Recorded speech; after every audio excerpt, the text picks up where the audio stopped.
The Hawaii Sports Radio Network presents Wake Up in the Den with Ku'ulei Agbayani.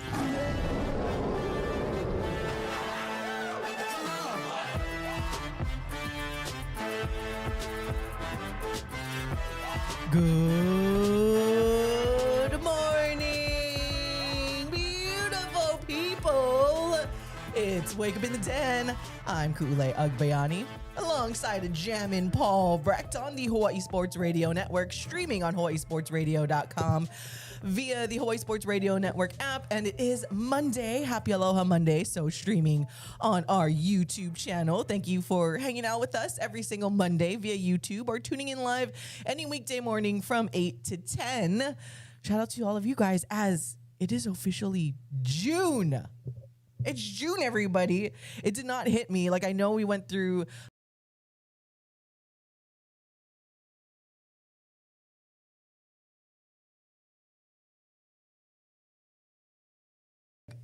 wait, am I putting June right now on this? So happy June, happy official, or at least in the sports world for sure, what we call the official summer months. Now I know NBA. So it will be Knicks Spurs, which we will get to in just a little bit. There is also some breaking NFL news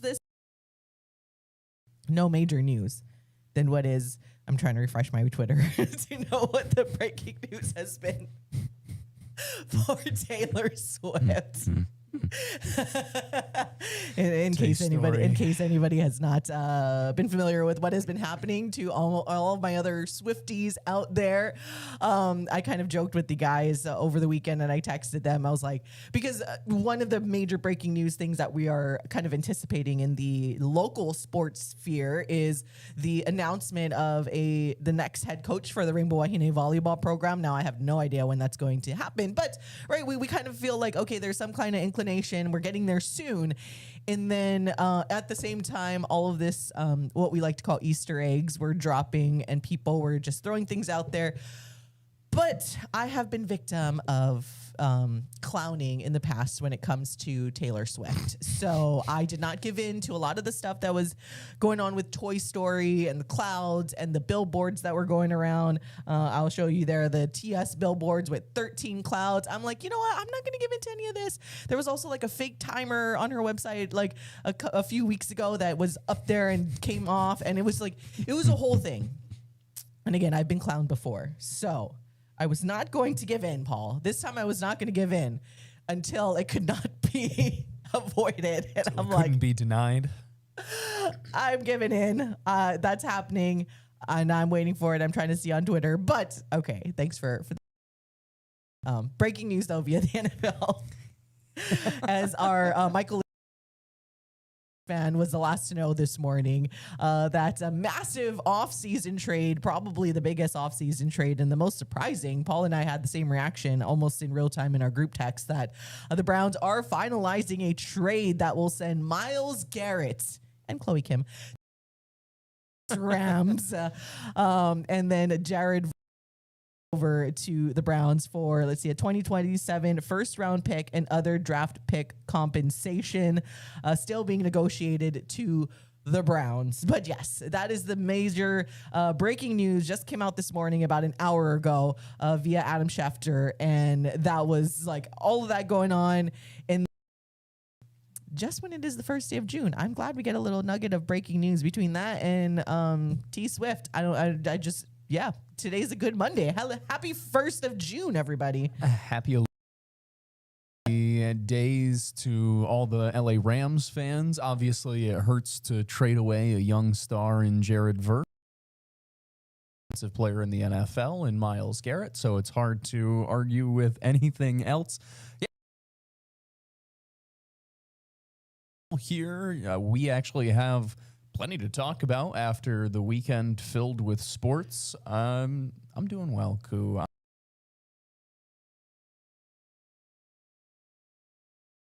The biggest trade of the offseason for the NFL, and realistically speaking, I mean, I'll ask you this. Is this the biggest trade since Luka Doncic? trade, period. Biggest trade since Luka Doncic. Probably. I would put it up there because or gasp like off like, my that's what I immediately thought as well, where it was just like that level of and realistically speaking, that one obviously was more surprising, the Luka Doncic one, because there were no rumblings, no one out. That Myles Garrett hasn't necessarily been complete. And they restructured his contract, the one that made him the highest paid defensive football going into last season, to make it a little bit easier to trade. And then Browns fans, it seemed, saw some writing on the wall. Actually, funny enough, today is their, I believe, charity golf tournament, the Browns. So the GM is currently fielding questions on the 16th hole, is what my Browns fan buddy is telling me. So that's always fun. It was a heck of a news drop to wake up to this morning. I will say that. It's just, I knew it was possible. Yeah. That he would get traded at some point. I just didn't think it would be directly on. That's something else that we talk about as well when it comes to the year and all. Like today, in a sense, starts a actional year for the NFL in a lot of ways. You'll hear the June 1 designation for either trades or cuts or signings or whatever it may be. And that's because the money goes around a little bit differently. And that's part of what you see here. Because this deal, you'll notice as you read it, they're still finalizing the picks and whatever. They feel good enough, I guess, to leak out that the deal is going to happen, interestingly. But it can't really happen until 4 p.m. Eastern anyway. So there's more time to haggle out and talk picks. Good return for the Browns. Right now, I assume there is another first round. I assume there is a second round pick on the just for the matter of, I mean, this is, and when I say the best defensive player in football, I mean the best defensive player in football. Myles Garrett is better than Aiden Hutchinson, TJ Watt. So, and here's the thing too. Does Aaron one last go? Like, it's insane to say that, right? Like, realistically speaking, he's been retired for 3 years now or whatever it's been, 2 years. Has it been that long already? Time has flown. He's been retired for a decent, but he also retired somewhat young. The guy is a physical freak. And like the thought of being able to put that line with Myles Garrett and some of the other young talent that is there, it's not like that line got any less scary. I would love to see that. My immediate thought, and I think I said it too in my group chat, was like, would Aaron Donald think about just one last run? You got MVP Stafford coming back one last time. Wouldn't it be really funny for the whole discourse about drafting a quarterback at 13? It's like, oh, well, fine. This is the damn move. But this is why I crash out of the quarterback and everything, which I understand if you're a Rams fan, right? Like, you're like, why did we do that? But I had said it back then. I'm like, if I were a Rams fan, that's an organization that clearly knows what it's doing when it comes to how to manage the roster and everything like that. So it's almost like you can't crash out until you play out, and you have to see the season play out like this. Now, I don't think the pick itself had like anything specific at this moment to do with this particular trade, but at the same time, you always have to almost assume that the Rams, seeing what has happened over the last 10 years, especially what they've been able to do, what they've been able to build in the Rams organization, you trust until you fall off the wagon, like our two teams that we have where you're like, oh, they have been off the wagon, which we've said before. Sure. It's like, if it were our teams that did that in the draft, it would have been like, oh no, they're messing up again, which I know a lot of Rams fans felt that way with that first pick for a quarterback. But they do things like this when you least expect it, that you're just like, man.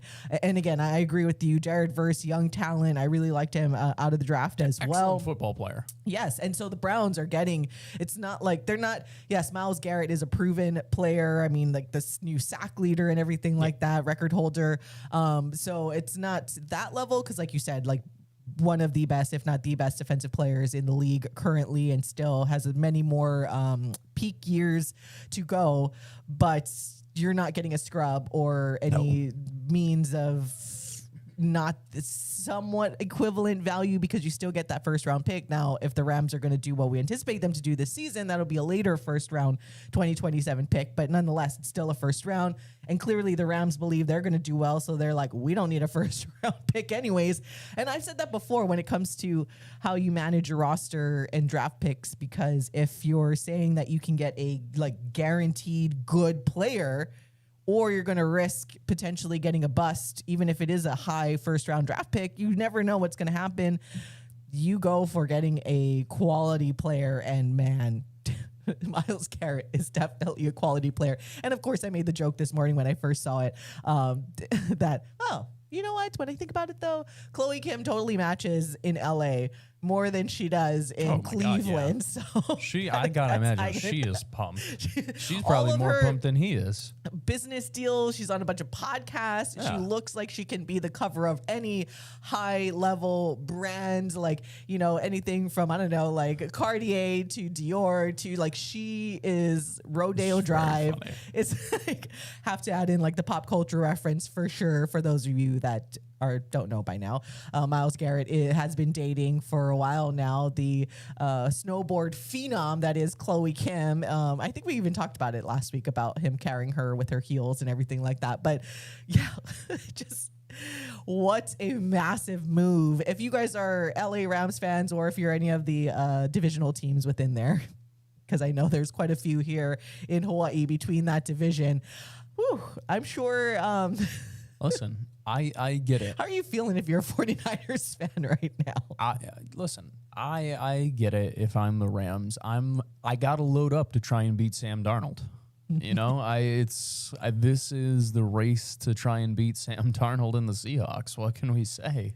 It's my boy. No, this is exactly the type of move that you've come to expect from Les Snead and the Rams. It feels like, where I think it was Michael who was telling us this morning about Verse was the first round pick since Jared Goff. Yeah. Like the Rams and this regime specifically are very much so used to not having a first round pick to work with, or at least adding a first round pick type of talent or contract, because they are aggressive like this. And it is a little bit interesting because I do sit here and I'll hear out both sides, where you talk about it from one standpoint. The Rams, it seems like they kind of wanted their cake and to eat it too type of thing, right? Where they wanted to start to plan for the future, understanding that Matt Stafford has taken a lot of hits in his career.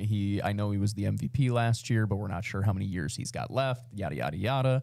Understand you want the young quarterback to try and get seasoned before he actually has to go in there, before you actually say aloha to Matthew Stafford. That being said, I do also hear, if you're sitting there and you're just like, we couldn't use that pick on somebody, and then also like, because it's not like they traded Ty Simpson, or seemingly it doesn't seem like they traded Ty Simpson in this deal. Give it about 4 years, they'll trade Ty Simpson. Correct. Like one of those, oh man, this is awesome. What if we had a top 13 pick, talented player as well that would immediately contribute? So I do understand that viewpoint from certain fans, but this, I mean, you said it before, this is how good franchises stay good and how competent franchises stay a tick ahead, is they have both. They almost work on two timelines at the same time, because they understand they need to be ready for the future so they continue to be competitive. But also they understand how good this team that they have is right now. And I mean, to be fair, this year, the Super Bowl is at SoFi. It's on Valentine's Day. It's like So it could be a big year for them on a lot of different fronts, not just football-wise, but business-wise and all of these different things. You understand these types of moves. On the other side of things for the Browns, I do think this is more so a signaling that they are, I don't want to say outwardly tanking, because that doesn't necessarily happen as much in the NFL as you've seen in other sports.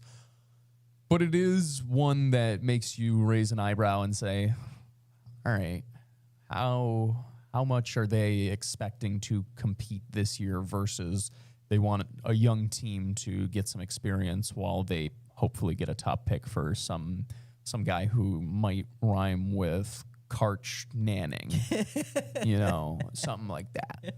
Karch Nanning. By the way, it is kind of funny that there would have been, this is nowhere near the type of massive blockbuster trade news in comparison, but there was another minor move that was made that was announced by the New York Giants this morning that Odell Beckham Jr. is going back there to try to shore up the wide receiver room. Now, definitely far and many years removed from those years of his rookie season and those rookie times when he had the catch that everyone still talks about, but still a solid signing nonetheless. And we know that the New York Giants can use all the help that they can get. But one of the teams that we've talked about this before when the schedule came out, that they're a team that I'm just looking forward to see what they do this season under the new coach, right, with John Harbaugh being over there and everything. But Odell Beckham Jr. now going back to the New York Giants. And you mentioned Sam Darnold, the previous Seattle Seahawks quarterback, and other stops along the way as well. Russell Wilson officially leaving for a job in broadcast television with CBS. So again, this is nowhere near. I can't believe CBS picked him over me. Yeah, it was unbelievable. Oh well. That's what they don't know. They don't know the talent level, right? No, but yeah, he is going to be leaving the NFL finally. I know a lot of people were kind of speculating, and just you've seen the production go down throughout the last couple of years, but good for him that he landed. A lot of times that's why players, they have a harder time stepping away, is because when you're committed your life, almost half your life to something, to this craft, it's hard for you to completely just not do anything. So good for Russell Wilson that he at least still gets to be involved with the game. We've seen a lot of that happen, a lot of transition of former players going over to the broadcast side, of course, most notably Tom Brady. And Tom Brady has actually been getting better. I know it was kind of rough the first time around, but in true top level Hall of Fame quarterback, or just a Hall of Fame athlete in general, worked on his craft and has gotten a lot better. Imagine maybe even when Russell Wilson starts, it's a little bit of a learning curve, right? Everyone thinks that it's so easy to just jump into the broadcast chair, but then you get in there and you're like, oh. And the lights turn on. Do a lot of stuff and speak into a microphone. Yeah. But no, Russell Wilson. So that's kind of again, here's your blockbuster news. And then here's a little sprinkle of other things happening in the NFL. OBJ back to the New York Giants, and you got Russell Wilson now, his time playing in the NFL. I was going to say in the NFL, but technically he'll still be alongside the NFL, but playing in the NFL has officially come to an end. So, kind of a full circle moment all the way around. Marked safe from having Russell Wilson as the Jets backup quarterback. Yeah. Let's see. I'm going to start with the Odell Beckham Jr. news because I find it the most interesting for a couple of reasons. One, you touched on it. He's obviously not the player that he used to be. He is not the guy who made the absurd catch versus the Cowboys all those years ago and was potentially winning Super Bowl MVP for the Rams in that year where he just was awesome. But I do like this move from, people might laugh at this, from a mentorship standpoint, if that makes sense. I think Odell Beckham Jr. has lived the career of Malik Neighbors, or a career that Malik Neighbors could live. Because Odell was supremely talented coming out of... Sorry, I just got a text. Supremely talented coming out. And then, obviously, there were the questions about maturity. There's the questions about focus. There's this, that, and the other. Is he a diva? Does he want to be there? Trade request. big-time injuries that then kind of force him to be a little bit different than he was, and then maybe not have the career that Odell perhaps wanted to have. And not by his own fault by any means, but sometimes that's just the way that things work, right? Malik Neighbors, obviously coming off of a pretty severe injury himself, has all the talent in the world, has also shown, like many a receiver, to be easily frustrated at times.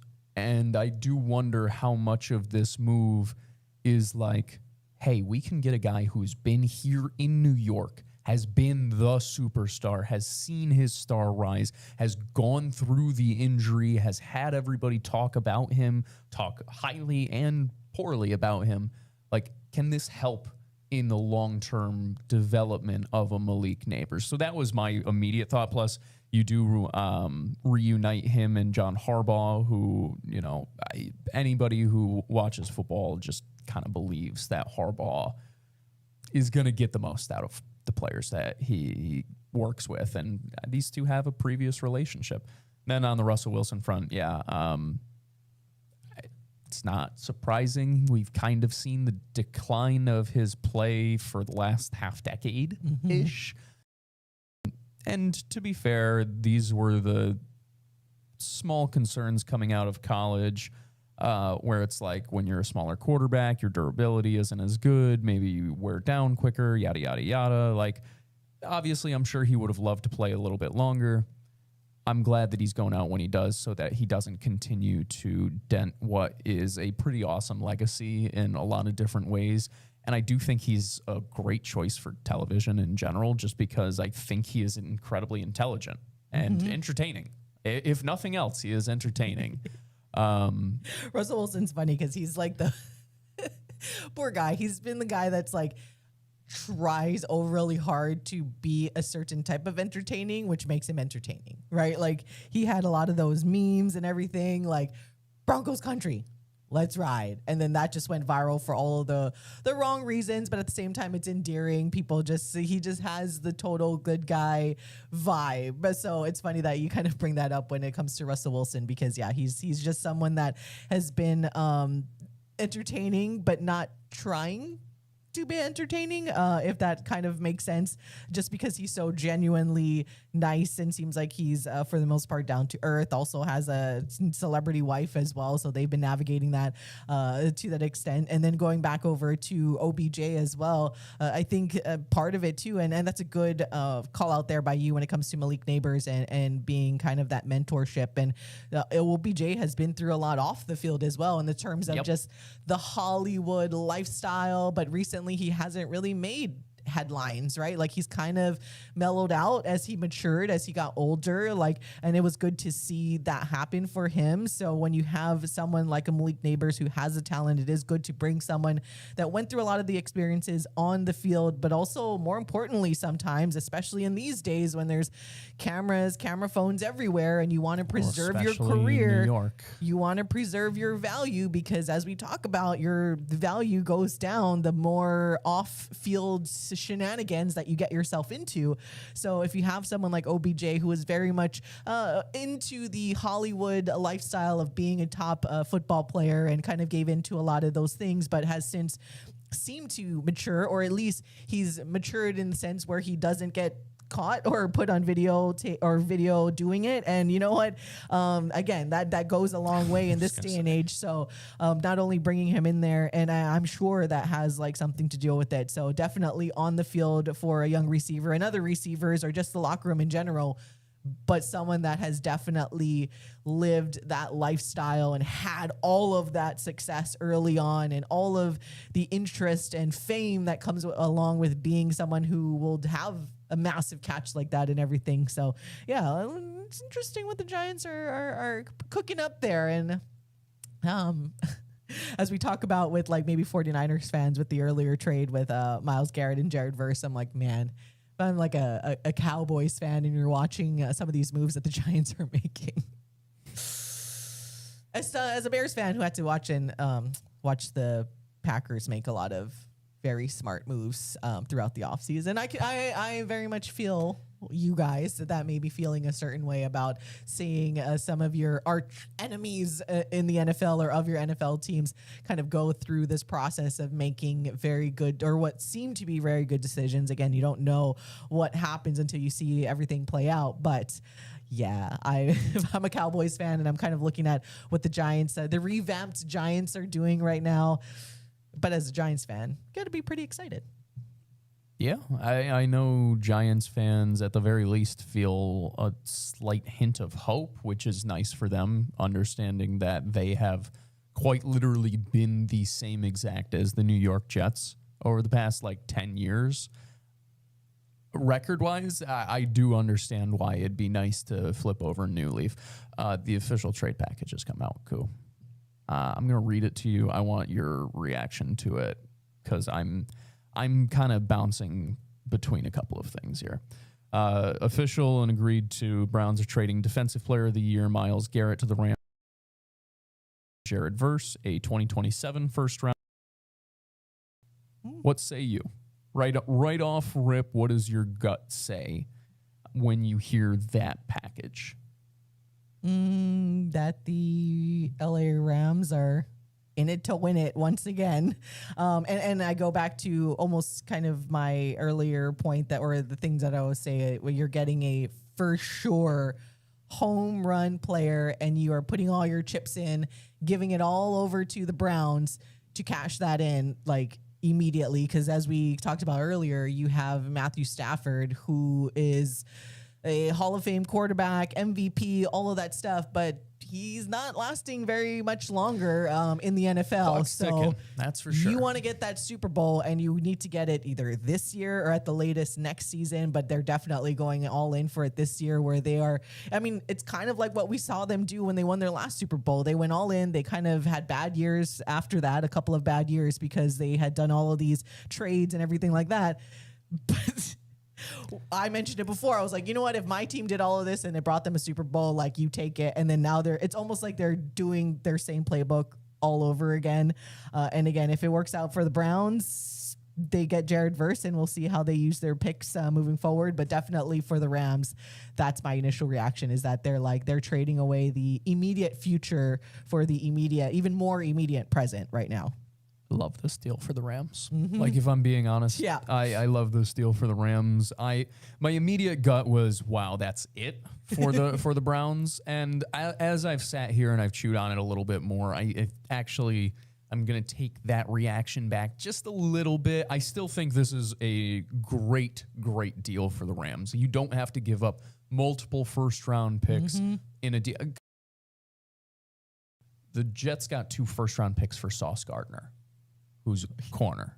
And, I mean, his career accolades are Defensive Rookie of the Year, 2-time All-Pro. He's an excellent player, but if you're taking one or the other, I would probably say that you're going to take Myles Garrett. Now, to be fair, the Jets got 2 1s in Adonai Mitchell, and, this is a 1, a 2, and a player who is still on his rookie contract in Jared Verse, who is twice made the Pro Bowl, and I know the Pro Bowl doesn't really mean anything anymore, but he's the actual definition of what a Pro Bowl player is. Yeah. So from that, it's not like it doesn't hurt the Rams from that front. It's not like you're not getting who is affordable, especially considering you're trading away a $40+ million per year contract and you're still paying this Deshaun Watson fella. It is probably nice to have the financial flexibility from that side of things. So I do get that. And then 2027, by all accounts, is apparently the draft of drafts. This next, not just for a quarterback, but for a quarterback, for a wide receiver, for other edge rushers, for whatever, where a lot of teams are trying to get multiple bites of the apple in this year's first round. And not just this year's first round, but more specifically this year's top 50 picks. So this does give the Browns another bite at that. So that 2027, perhaps you look at that and maybe you think, this could be a bit more useful than usual. I think it's a good deal on both sides. As I have sat here and I've chewed on it, as I have thought about it more, after immediately being like, wow, the Browns got fleeced in this, I think it's pretty close to as even of a deal as you can ask for. That being said, if I'm the Rams or if I'm a Rams fan, I feel like I can very easily see how this works out and how you can kind of recoup some of those assets as well. So I don't know. I love this move for the Rams. I think it's the exact type of move you make when you have an MVP caliber quarterback who is reaching the end of his years in the NFL but hasn't dropped off yet in his play. This is how you truly attack his final few years. Yeah, except they're going to tell the world that, he's dealing with some injuries right before the season. Yeah, and then everyone's like, injury, will he, won't he? Is he going to be the same? And then he balls out and has another MVP year because that's just what they wanted to put out there. And last thing on this, because I've been mentioning about, the Rams, just to echo your point about it being also a fair deal and a good deal for the Browns, is that I've been saying how the Rams are getting a surefire player in Myles Garrett, but the same can be said about Jared Verse. I don't want to take anything away from him and his talent, that the Browns are getting someone that is already a proven player in addition to those future picks as well, and including the first round. And as you just mentioned, with 2027 being one of these drafts that everyone's looking forward to. So they get a sure player on their own in Jared Verse. We saw what he did, and he's obviously very, very young, maybe haven't even reached his prime performance You could yet. look at that as theoretically another first-round pick in this deal if you are the Browns. Like, it could be that's your second first-round pick. And again, he's proven, so all around a pretty good deal. It's better than another first-round pick. That's why I don't mind if my team trades for a sure pick who does have a few years in their prime left, for sure, anytime. So I hope Rams fans are excited. It seemed like Michael was like excited, I think, for the most part. He's like it. I know he really liked Jared Verse as well. Yeah, so like I that think part he of even it texted, sucks. he's like, no. But I think I think he's like overall happy. I know Mitch Ribeiro is also happy with the move. I already got him and Kyle Chinen going at each other this morning because Kyle is a Seahawks fan. So of course it's always fun to see those two. But everyone in my Rams orbit seems to be pretty pleased by this move. By the way, the last thing before we go to break, before we get back into some local news, the other breaking news this morning. Poor people I'm insufferable that they have to deal with me with this. So, new collector's edition for Toy Story 5, Toys Disney and Taylor Swift. Original song, I Knew It, I Knew You. There you go. That was the breaking news. It's very, very cute. Yeah, it's very cute. Like a little. Oh, I like that. We're gonna go register for this right now, and I gotta go buy it. Might be too late already. No, that's why they pre-order and they can put this out. By the way, I did because all of this stuff was happening, and I knew, or I had a feeling this was actually going to happen. I may or may not have binge watched all the Toy Story movies. Good, that was smart. Just to get prepared for everything. And you know what? I forgot how much I love Toy Story. And it's a great franchise. It's such a good. I just can't believe it's been like so long, like since it was like 1995 when the first one dropped, and then I texted you yesterday with 99 being when Toy Story 2 came out, because we were kind of talking about these years and everything with the New York Knicks, and now we get the Spurs and Knicks again. Partying like it's 99. We are partying like it's 99, and I texted Paul. I was like, well, Toy Story 2 came out in 1999, so take that how you must. And so this could be the year for the Knicks, Paul. I'm just gonna leave that with everything culminating with Toy Story 5. And yes, we're gonna go to break so that I can pre-order this. Go pre-order. No, but when we come back, I wanted to get to something again. That shout out to Michael yesterday for sending us this article that was published via the Star-Advertiser. We've been covering the NIL bill and everything like that, but the University of Hawai'i be successful. Well, this was published yesterday via the Star-Advertiser by Andrew Gomes, saying UH commits $5 million in student athlete pay despite failure legislature. So, and when we come back, we will talk about that paper or online, and then get our thoughts on that as well. So we'll be right back on the Hawaii Sports Radio Network. Feeling under the weather and tired of waiting to feel better? Get the care you need fast. Now you can check real-time wait times for Straub Benioff Medical Center's urgent care clinics before you go. To see current wait times or open your MyChart by Hawaii Pacific Health account, pick the location that works for you or choose virtual urgent care and let our care team know you're on the way so they'll be ready. Learn more at hawaiipacifichealth.org/urgent care. No matter where you live, work, worship, or go to school on the island of Oahu, Ko'olau FCU wants you to join today. What about here? Yep. Or here? Yes, there too. And over here? You got it. If you live, work, worship, or go to school on the island of Oahu, you can join Ko'olau FCU today and discover the credit union difference. Visit ko'olaufcu.org for more info. Ko'olau Federal Credit Union is federally insured by the NCUA. Dial Electric Supply is Hawaii's premier lighting distributor and supplier, serving commercial.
You're listening to Wake Up Esports Radio Network, streaming on hawaiisportsradio.com and the Hawaii Sports Radio app. Take a good day, make it great, okay? 'Cause if you got some lemons, make some lemonade, yeah. Chase those clouds away. It's a brand new. Welcome back to all of you, the beautiful list of all the beautiful people. It's Wake Up in the Den, Kule Agbayani and Paul Brecht on the Hawaii Sports Radio Network. Happy June! Woo! Man. Already. I'm sorry, I still cannot fathom that it is already June. That the Nearly midway through sports, 2026. My gosh, no. Slow down. Brand new day, brand new month, Brand new year, brand new decade, brand new NFL brand new century, teams. hopefully a brand new NBA champion. Name the New York Knicks. I was like, wait a minute, we're not in the brand new decade yet.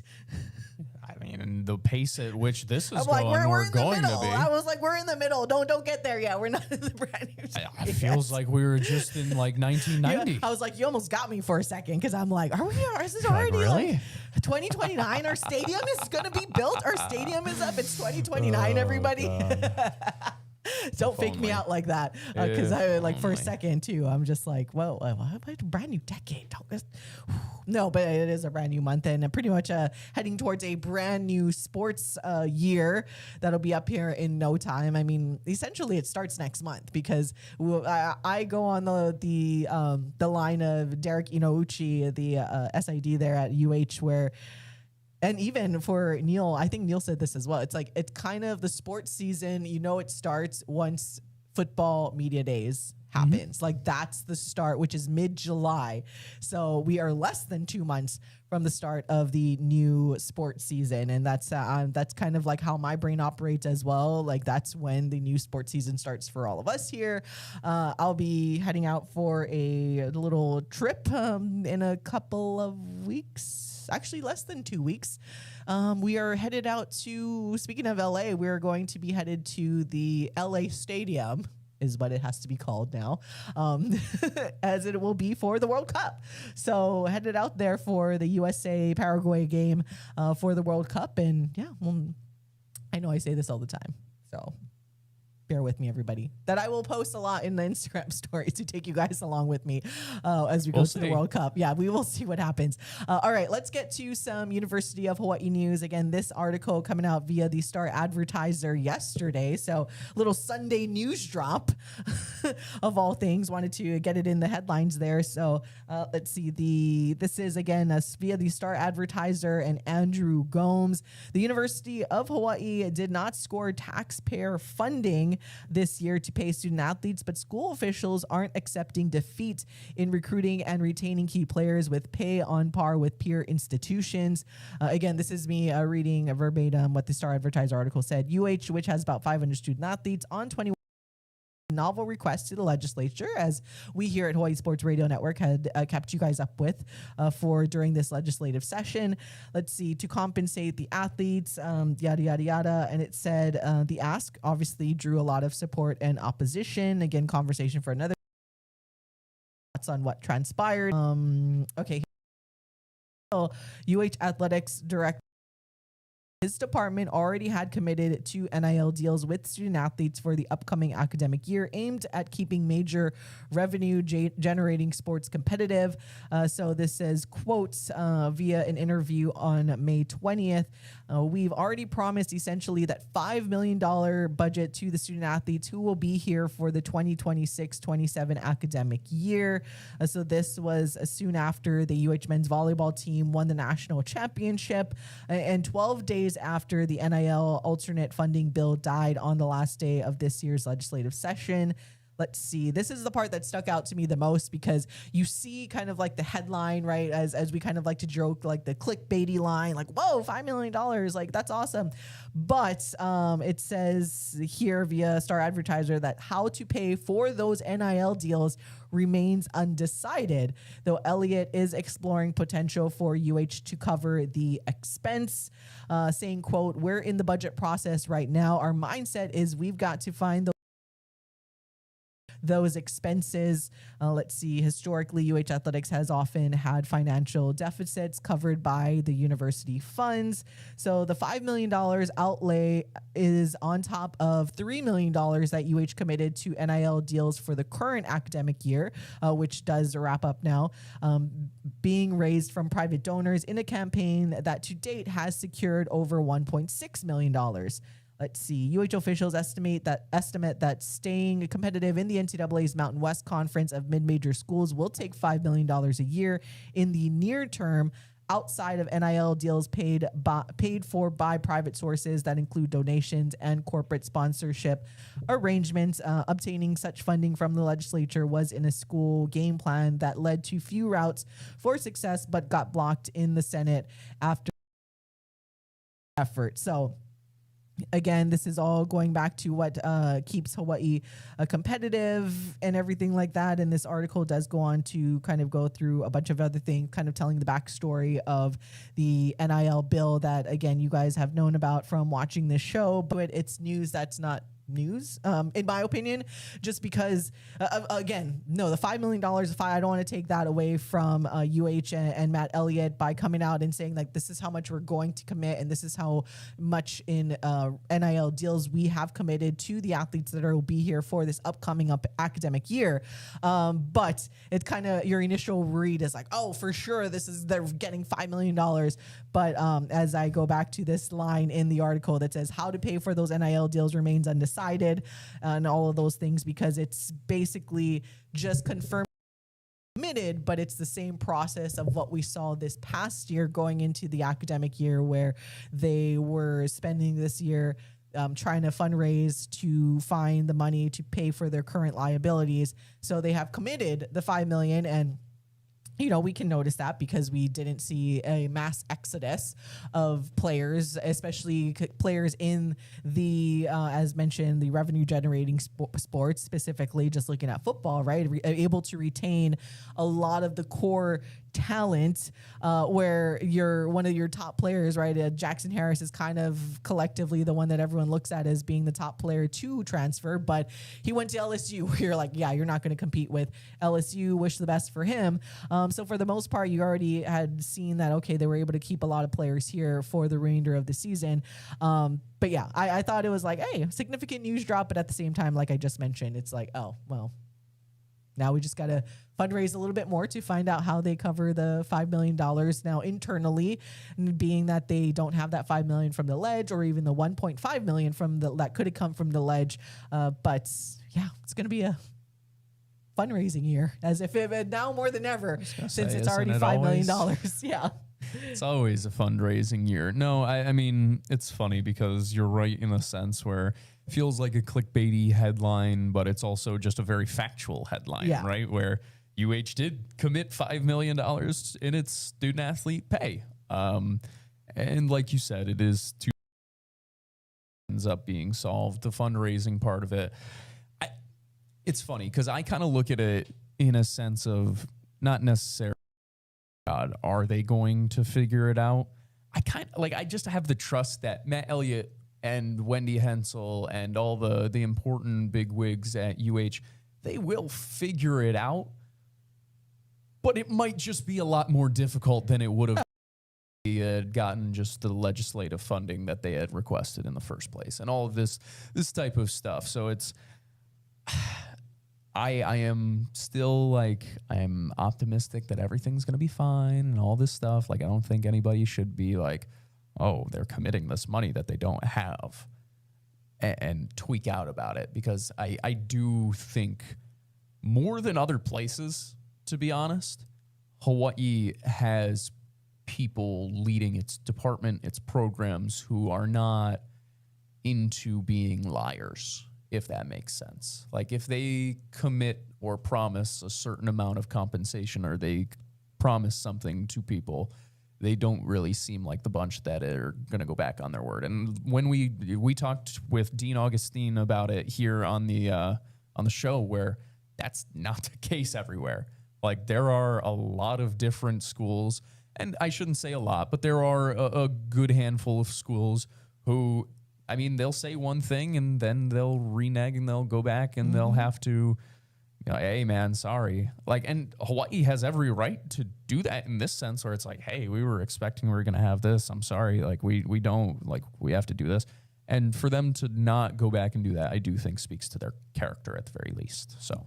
Yeah, and I think it speaks to the confidence. And we mentioned this before, where President Wendy Hensel has been very vocal and actively in support of athletics at the University of Hawaii. So I think that's why I tossed her name in there. Yeah, as again, it's like confirming where they are very much in lockstep, because I don't think Matt Elliott would go completely rogue. Fighting with each other. Well, I don't think Matt Elliott would be the type to go completely rogue and just be like, yeah, let me commit all this money, and then, well, I guess we'll just go back. Like, I'm pretty sure he's someone that would want to have that discussion with President Wendy Hensel and VP of Budget and Finance and whatever, to say like, hey, if we don't get this, is it okay if we go this direction while still trying to fundraise throughout the years?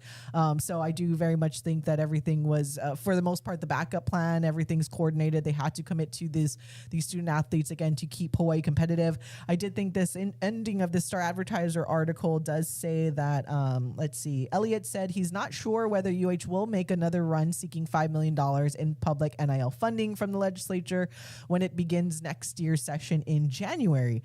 But he sees room to persuade some opposed or reluctant lawmakers that such an appropriation is a good investment in the UH athletic program as part of general operations that include coaching salaries, recruiting trips, facilities, equipment, nutrition programs, and other things that support performance. So I do like that ending where, all right, like, maybe you're not automatically going to come out there, because that's been kind of asked, right? People just say like, well, it didn't get approved this year, so maybe they're just going to do it next year.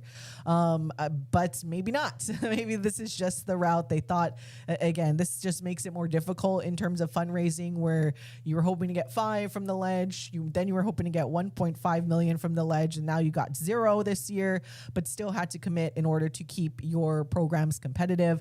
And then maybe it just works out this way that they are able to fundraise, because I do think, again, again, if football is successful once again, like if they do make it into the CFP, if the promised land comes where they make it into the CFP, Please. that's a significant boost in revenue that will go to the conference and then ultimately to the schools. The media rights deals that we don't know all the terms yet from Hawaii News Now / what the payout structure is for via the Mountain West app and Kisui or whatnot, because that's going to be some.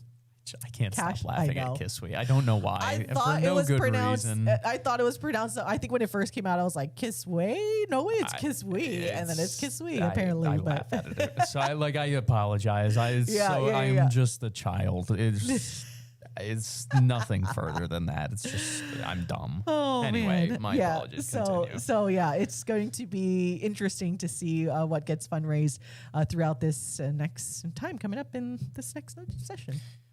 I like not knowing or saying that you don't know if you're going to outwardly ask for it. I do like playing that game. I'll say that. I don't know. In general, it's just I said my piece in terms of I'm glad that they did not go back on what they had already promised. And as you said, I do like the fact that every step of the way, it has seemed like the athletic department and upper campus are actually moving somewhat in lockstep, which never happened in my previous time. So that's pretty cool to see, even if certain senators try and make it seem otherwise with letters. With letters.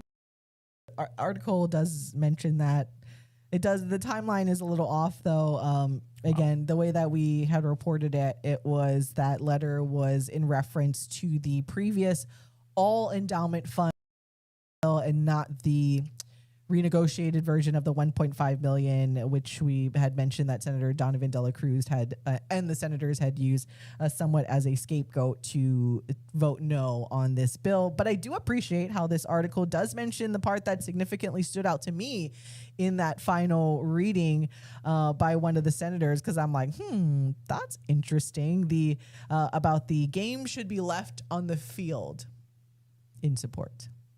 And I love that that was included in this article, because that's the part that I cannot let go of at this point.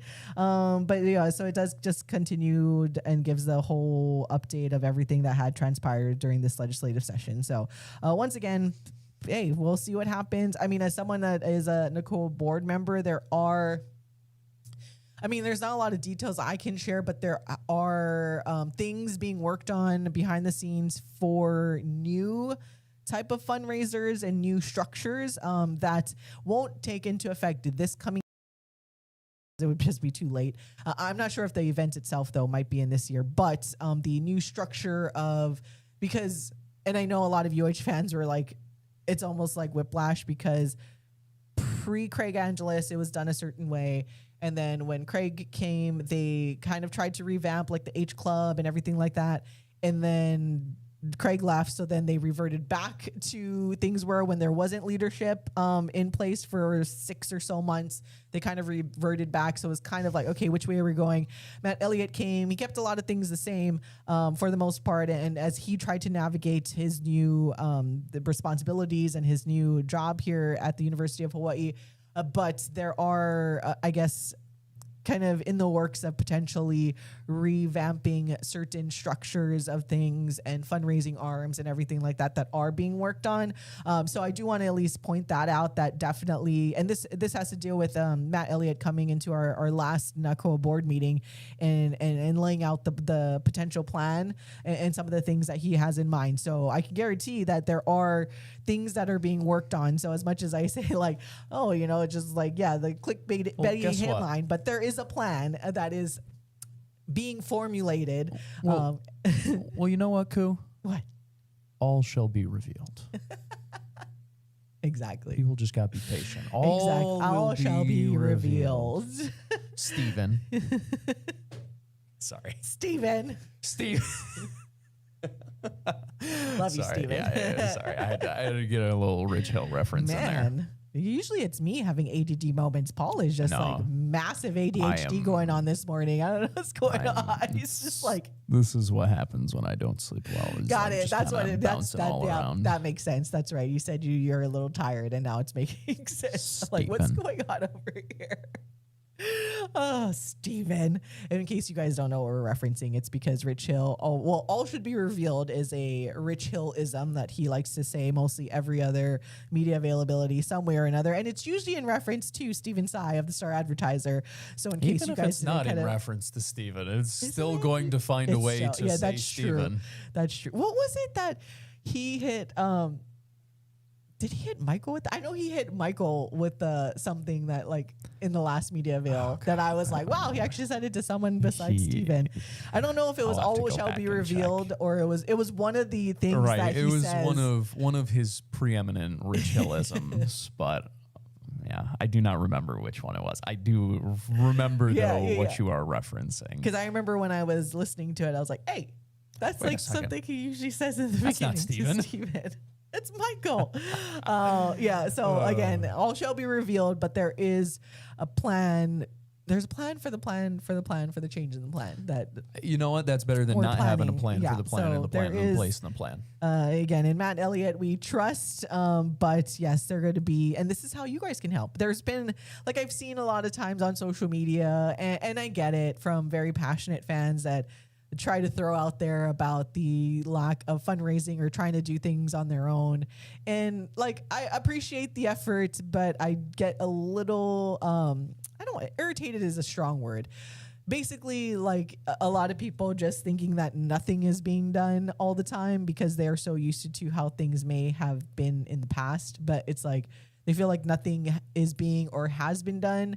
And then they're like, we should start this. And then they realize like how difficult it is to kind of rally everyone and get things done, right? Like I'm referencing like something that I saw on like the Hawaii Everything post, which I'm still kind of like curious about why that was. But like, how do we get the collective and NIL and we have the right attorneys, blah, blah, blah. And I'm like, what are you talking about? And I had kind of mentioned before, I was like, when there was a collective, not a lot of people contributed and everyone still wanted to do their own thing. So I understand and I appreciate the sentiment where everyone is just like, oh, how come nothing? And it's like, it's there. And if you want to contribute to NIL, literally Matt Elliott went on the whole promotional tour there's 2 funds that you can directly donate to the University of Hawaii, which we will remind you guys about now. If you go to hawaiiathletics.com, you have the Boost the Bows Fund. Popped up right here because this comment is just got into my head to promote this. But there's 2 funds where you can donate and you can break it down by sport. If you want to donate directly to a particular sports NIL fund, or you have that option directly to the University of Hawaii. So that's why when I see certain posts like that, I'm like, why aren't you just promoting the actual avenues that are there already? Yeah, the direct fund, because they got rid of the collective because they wanted to bring everything in-house, right? Like, which is sensible. Yes. So I'm like, what are you guys talking about? It's right there. So again, go to hawaiiathletics.com if you guys want to see, and you can go to the Boost the Bows Fund. You can go to the different selection of the different sport, or if you just want to give overall and have at it. But there are actual avenues that you can give directly to the school so that it's not going all over the place. So I just wanted, was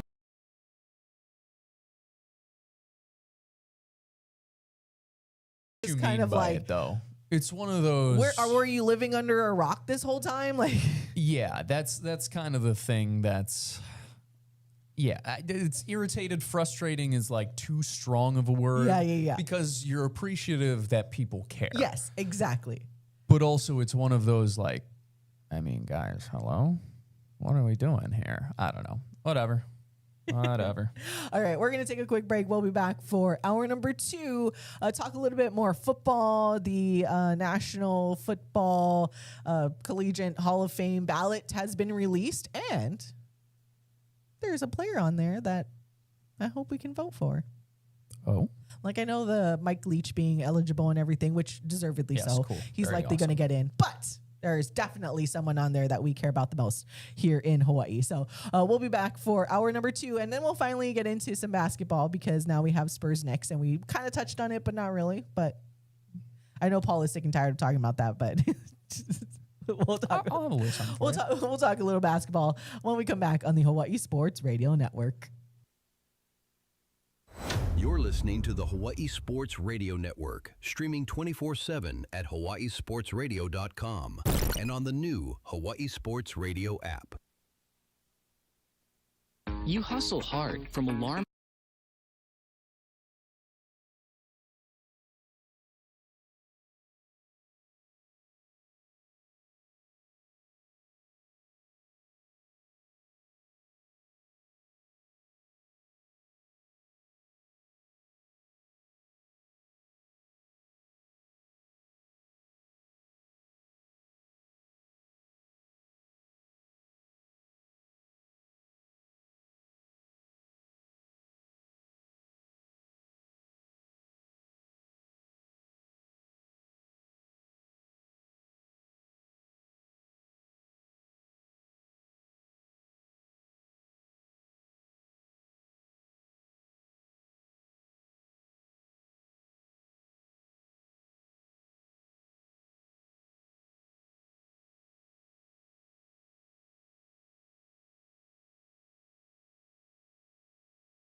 Back to more Wake Up in the Den with Ku'ule Agbayani and Paul Brecht on the Hawaii Sports Radio Network, streaming on hawaiisportsradio.com. Welcome back to Wake Up in the Den, hour number 2.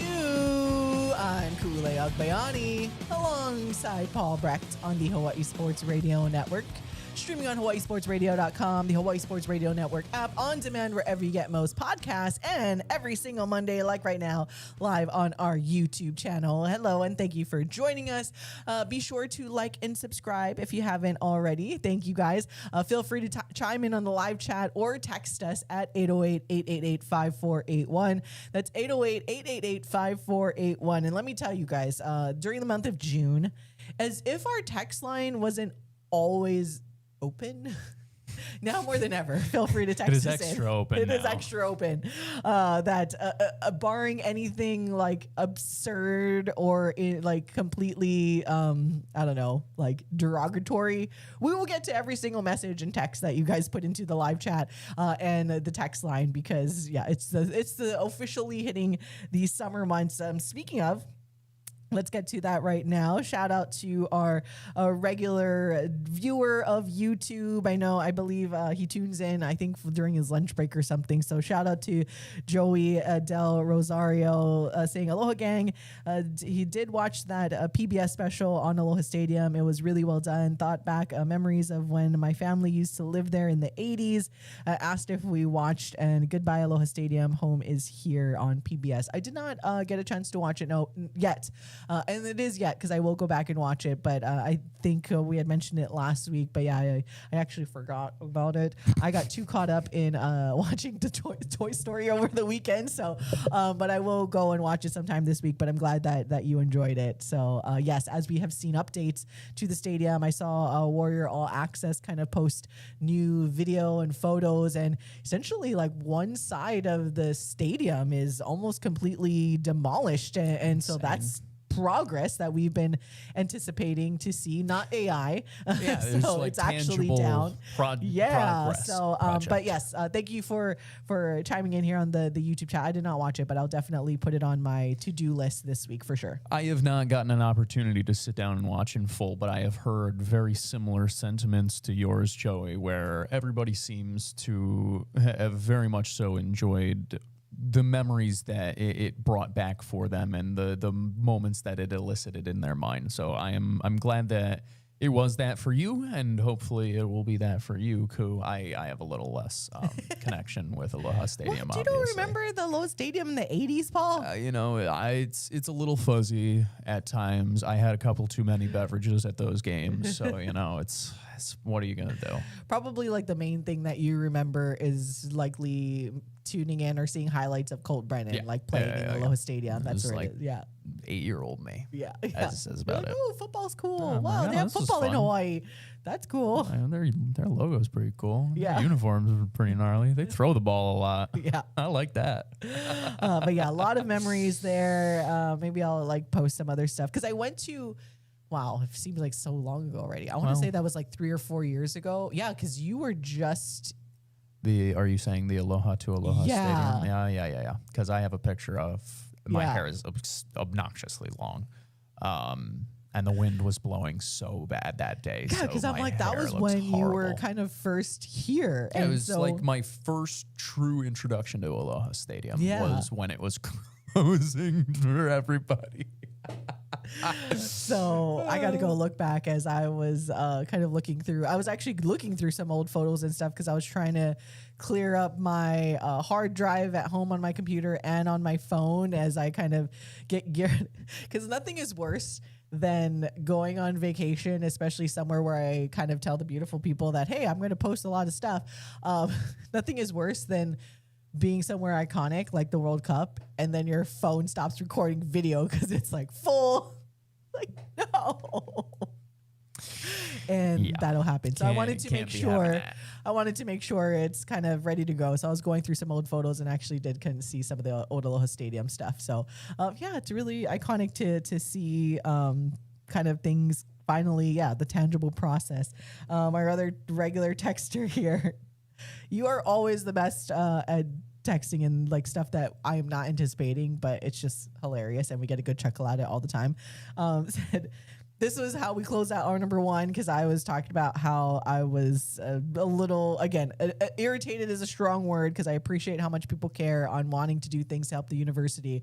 But I was irritated at the fact that there are ways and you're not already plugging those ways. And then you realize like, I want to do this on my own, and realize that it is not very easy to go and do this on your own and to promote it and raise all of this money that you want to get people to trust that they are giving funds to somebody who so will it's like, actually why make are it. we working against each other? We should just promote the What if we all University work of together? Hawaii one that Matt Elliott again had promoted when it first happened. And anyways, so our emoji texter is what I like to call them, said, word to the wise, don't irritate Kool-Aid. She's going to Taylor Swift you on air. Happy Monday, Shaka emoji. I don't know exactly what that means, because I mean, maybe that's a good thing. Maybe that means I'll just be, I don't know, Taylor Swift is nice. So, but she does kind of. She's nice sometimes. Yeah, she will throw her jabs in there every once in a while. So yeah, maybe not. But in case you did miss it, there was big Taylor Swift news as it goes with Toy Story. They lit up the Empire State Building blue. She's my bestie, and she needs help promoting her stuff. Support small creator. I saw like a funny like video on social media where it says like other artists new album announcement, and it's like one straight line, and then it's like album announcement, Taylor Swift, and then it goes Yeah. Easter eggs and all of it, Correct. and then it gets to the new, and it's not the full album, it's just collector's thing. Anyways, I won't bore you with it, but yeah, I don't know exactly what that means, but it made me laugh out loud with the She Will Taylor Swift You on air, because I will ultimately take if there is any comparison to Miss Swift herself. All right. Okay. I'll digress. I promise, everybody, as I probably have a lot of eye rolls. Like, here she goes again. A lot of eye rolls that I got this yesterday and this morning in my household for sure, that I was giving fair warning to that there was going to be a massive announcement. So I will be obnoxious. And he was just like, Listen, this is what he signed up for. Gotta go through this all over again. He signed up for this. Yeah. He doesn't have. You can't be upset by that. All right, I want to get into this topic here because I wanted to at least mention it for the beautiful people. And I know Mike Leach, former Wazoo head coach for football, this has been making its ways for the College Football Hall of Fame ballot that was announced and came out today, the full ballot, but then it was kind of making its rounds on social media about the and one of those is someone who got snubbed because they did not have, what was it, like the winning percentage had to be 60 and he was at like 59.7% or something like that. Round that up. Yeah, even though everyone agreed like that's Mike Leach should totally be in the NFF College Football Hall of Fame for just his contribution to football, to society. I mean, all around ultimate like press conference quote. I was going to say, darling. What was the? Oh, now it's escaping me because there was one thing where he asked like to, what was it, like compare certain teams to like animals or something. I don't know. It was just kinda, he asked. it was like he was so- asked about whose mascot would win amongst I That's think what the it Pac-12. was, and it was like. And it was a legitimate, he gave a full like 5-minute analysis breaking, it wasn't 5 minutes, but he gave like a full breakdown and a full analysis of like whose mascot would come out in a battle of champions. There are not many coaches who I have enjoyed listening to talk more. It's in the same bucket as like Pal Eldridge for me, where it's like, Oh, yeah. he was the type of guy who literally could talk about anything for any amount of time and for whatever reason just captivated me every single time because his quotes are so good. He's just interesting. So yeah, I love Coach Leach, man. Yeah. So I think everyone, and it would be blasphemy if he didn't get in. So I think collectively that's someone that you can pencil in here. But there are a ton of players and coaches that are on the ballot. So when it comes, and there's different nominees where FBS and FCS and everything like that, but 80 FBS players. But I wanted to make sure we highlighted one specifically that we care about in this studio, in that on the 2027 Hall of Fame ballot for the FBS, he's a player candidate, Manti Te'o, linebacker out of Notre Dame, and we know here out of Punahou School, played from 2009 to 2012. Woo! Yeah, Manti! Yeah, woo! Yeah. So I wanted to make sure we highlighted that he is on this ballot. So I'll read the, I guess the player candidate bids that they have listed on the official website, saying Manti Te'o, the 2000. You got this. And 12 unanimous first team All-American and first player in history to sweep the Maxwell, Walter Camp, Benerick, Butkus, Lombardi, and Nagurski awards in the same season. First exclusively defensive player to finish in the top 2 of Heisman voting since 1980. 2012 NFF National Scholar Athlete who led Notre Dame to its first national championship appearance since 1988. Put him in. Now, this is me not reading any of the other bios, or we'll go through some of the other players that stand out here. But that to me screams that we need to vote in Manti Te'o into the College Football Hall of Fame. I'm just one. Yes, correct. Manti Te'o should be a college football Hall of athlete Famer. and scholar athlete. Well, athlete, scholar athlete, legacy program that he brought back or helped bring back to a level at which it hadn't seen in a couple of or more than a couple of decades. It's like the case is absolutely there. Plus, I don't know. I like listening to Manti talk. I think he's a very well-spoken young man. I enjoy his analysis whenever he goes on the shows for both college and NFL. I am very much so pro. I am now looking at the candidates for this. One, how are these all like? How are all of these guys still waiting to get in? Like, holy cow! Because I'm looking at some of them. Chris Carter is on this, who obviously like. Everybody knows who Chris Carter is when it comes to that. Tony Gonzalez is on here. It's funny to see. RG3 is on here. Wow. There's some really fun names on here. On here. How's Marshawn not on? Just kidding. Marshawn. Sebastian Janikowski. Where's Conce? Let me vote for Conce. I wonder if it's like the same rules. I'm sure there's some where it's amount like the of time. 5-year, like how it is in like the NFL and stuff, where they have like that. You even have Ron Rivera on here as his time as a linebacker.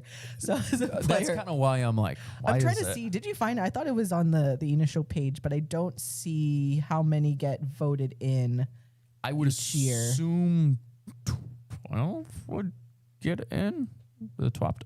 All I know is you vote for 12. So I would imagine that in that case, there's some percentage that you probably have to reach of like, if you get a certain number of ballots, you'd get in. Man, if only I could find this literally anywhere. Well, like I said, I thought it would be on kind of that initial page of like their, I guess you can call it the landing page that will send you to the actual ballot. But yeah, I was, or not the ballot, but the list of the those that are on the ballot and all the details. Again, you can go and check it out for yourself at footballfoundation.org, where they have, it's a really brilliantly done PDF of like all of the nominees, I guess, so to speak, and all of their detailed, or not detailed, but like little snippets of bios, like the one I just read for you right there with Manti Te'o. But yeah, this is when you go through the list in real time, as much as you're like, yeah, Manti, you're like, man, damn. But then you're trying to compete with kind of these other significant players and contributors to college football for sure. But I mean, he deserves to be in that conversation. Yes. Like it's not even one of the. It's not one where it's like we feel like we're homerish for being like, oh, Manti should be like. He should, if he doesn't make it in, he should be amongst the final chopping blocks for this year. If that falls to people's ears, or I don't know. You mentioned it as well with the scholar athlete side of things and what he does for that. I don't know. He's one of 9 national scholar athletes, NFF national scholar athletes on this year's ballot. So I do think that should at least means something.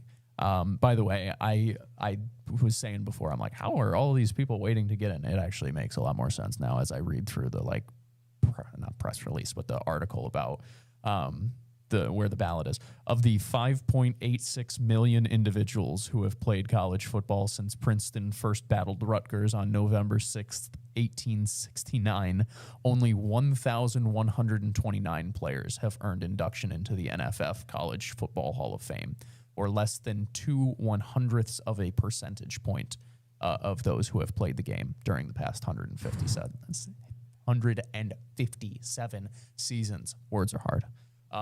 That is this, like, I think of Hall of Fame as being incredibly difficult to get into to begin with. That is an absurd, like, it is an absurd elite of elite. So yeah, put Manti in there. Yeah, put him in there. As I mentioned, I feel like Mike Leach would be kind of the only, dare I say, shoe-in. I mean, it seems like you can't have the outcry and the discourse that happened when he basically wasn't eligible, and then you put him in here and then not put him in there. And I think, there's still the essence of like paying homage, right? Because in case people don't pay close attention. He did pass away as well. So there's part of that goes into it. I'm sure a lot of people want to vote him in, but Manti Te'o definitely our front runner. But there is a significant list. Again, 80 players in FBS that are on this current ballot. I mean, shoot, even right like a little bit ahead of Manti Te'o in alphabetical order, though, so don't freak out. You have D'Amico Ryans here during his playing career at Alabama. So it's just a juggernaut. And you mentioned RG3 earlier for what he did at Baylor. So there's a lot of significant players on this list of 80 for the FBS players. And yeah, only voting for 12 of the 80. That's, you know what? I'm just, Manti is top 12. Why not? Again, not looking through any of the rest of it. Because I think that what you said is significant too, where he kind of helped this resurgence of an iconic program that is Notre Dame. I mean, and you can kind of look back at those years as that Notre Dame has been on the top since then, or top-ish. And I know we can say what we want about pulling out of the bowl game and everything and them crying about it. It's fun to pick on, but I don't care. But they are still a very high-quality and competitive football program. So, and we're going to do it and credit it because we can. That Manti Te'o was a significant part of bringing the Notre Dame football program back to life. I mean, shoot, even our friend Tim Murray from VSiN, who is a massive Notre Dame fan, he named his dog Manti because of that time that that felt like, wow, Notre Dame is back. Kind of like what we feel like right now when we think about Hawaii football, and it's like, we're back. So Manti Te'o, let's vote him in. Vote of the 12. If anybody's listening or watching that can vote, vote for Manti Te'o. So I was curious, so I looked it up as you were talking there. NFF College Football Hall of Fame criteria and voting process. This is from 2018, so it may have changed a little bit since then, but for the most part, I would imagine if it's not updated, it's probably the same. First and foremost, the player must have received first-team All-America recognition by a selector recognized by the NCAA and utilized to comprise their consensus All-America teams. So, by the way, that does mean Kansai Matsuzawa could be eligible come down the line. Player becomes eligible for consideration by the NFF's Honors Courts 10 full seasons after his last year of intercollegiate football played. So take that as you will. Each nominee's football achievements in college are prime consideration. His post-football record as a citizen is also weighed. He must have proven himself worthy as a citizen, carrying the ideals of football forward into his relations with his consideration may also be given to, and whether or not the candidate earned a college degree. Players must have played their last year of intercollegiate football within the last 50 years. For example, to be eligible for the 2027 ballot, the player must have played his last year in 1977 or thereafter. In addition, players who are playing professionally and coaches who are coaching on the professional level are not eligible until after they retire. So that would make sense on a few more of these names that are, I'm like sitting here, I'm like, how are these guys still waiting to get in? That would make sense that they have to wait until after their playing career is all POW as well. And then it goes on to talk about the coaching requirements and whatever, which I think you got into as it was. So, yeah, by the way, this is kind of interesting because the more I look into it, I'm like, apparently this isn't necessarily voted on in the traditional sense that we've seen in the professional level for Hall of Fame, because this is put on by a nonprofit. So this is the National Football Foundation. And it seems as if initially, as I look through this website, that you just have to become a member and then you can vote. So maybe we should rally. We need to rally Hawaii fans. Like, let's rally the Hawaii troops here. And it's not. It's, I guess, it goes through like 501c3. It's $60 for a 1-year membership, $150 for 3 years, and $1,000 for a lifetime membership. So I guess if you pay this membership and once you become a member, you can vote in this Hall of Fame on the ballot. So I'll do more digging, and if that's the case, then we're gonna have to rally the troops and get Manti Te'o into it. Like, Come on. Pay to play. Let's go. Right. We can do We this. can do it. All right, let's go back into our YouTube comments here as we got some. Let's see. Oh, hello, Caesar. Caesar asking if we were selling the HSRN shirts. I know you had asked that. I hope you enjoyed your time out here in Hawaii, by the way. Oh, no, wait, that was Felipe. Excuse me. Felipe was That was your friend Felipe, because Felipe had asked about that. That's right. Caesar, no, we are not telling that right now because similar to what we had told Felipe when he asked us about merchandise, we are in the process and potentially going to rebrand. Not anything crazy, but changing up the logo, because the shirt that Paul, now it's vintage. It's officially vintage, the shirt that Paul has on, because it does have our frequencies, or our previous frequencies with the AM 760 and 95.1 FM. But as you guys know, we are not on there anymore, and we are strictly digital. So we do a little bit just to take out the frequencies, but we are kind of brainstorming the process of completely rebranding, so we could have an entirely new logo than that. So we don't want to print any more shirts because it would kind of be a waste, because we don't it won't look like that anymore, and definitely without the frequencies there, because we, at least in the foreseeable future, we're not going back to terrestrial radio. So but thank you, we'll let you know, and we'll be more than aware, either via social media or on our YouTube, if and when we have merchandise that's available. Let's see. Joey asking if we talked about the Myles Garrett joining the Rams. Yeah, we actually opened the show with that because that was massive news. They have to be the favorite to win the Super Bowl this year. And I'm glad you asked that, because I did look it up. And yes, they are to win the GM. Current odds are 6-1. I'm not sure what the pre-trade odds were, but as of now, 6-1, and there is somewhat of a significant drop off after that. So the Rams are 6-1 to win the Super Bowl this year, followed by the Bills and Seahawks at 10-1, and then you have the Ravens at 11-1.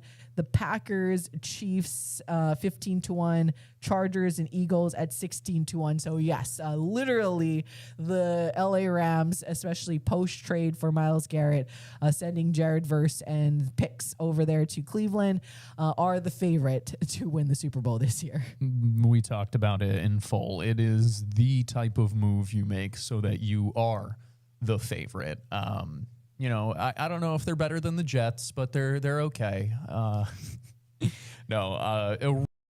move to start off the June 1st of it all. I'm sure we will see a few other blockbuster trades now that contracts become a little bit more movable. It would not surprise me at all to see an A.J. Brown trade as well in the coming days. So I'm sure it's the first of a few moves, but the Rams, I thought that they should have been the favorite to win the Super Bowl last year, and obviously they get knocked off by the eventual champions in the Seahawks anyway, but it's hard to feel any differently now where you add the best defensive player in football to a defense that already seemed to have their hair on fire anytime they played against any type of opponent. Not to mention, the Rams also made investments into their secondary. I'll remind people they made the trades this offseason with the Kansas City Chiefs as well. They also made a signing. Like, the Rams are all in on this one, to the point where you almost have to make a counter move. You have to make a response, I would feel like, if you are one of these other contenders. Like, if you're how do you respond in the AFC or the Seahawks? Do you feel the need that you need to respond in the NFC, or do you think that this is them trying to catch up still? It's a fun conversation, and it starts plenty others.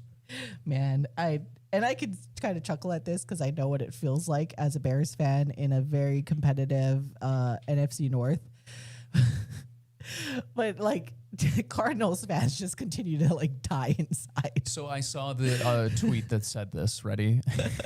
Because it's like the three other and again, I totally get it, because the Bears were on a struggle bus in a very competitive, and that division in the NFC North that I'm used to continues to be competitive. You never know who is going to be the worst team in that division. But the Cardinals, man, go ahead with the tweet that you saw. I saw a tweet that said one team in the NFC West is trading for Myles Garrett.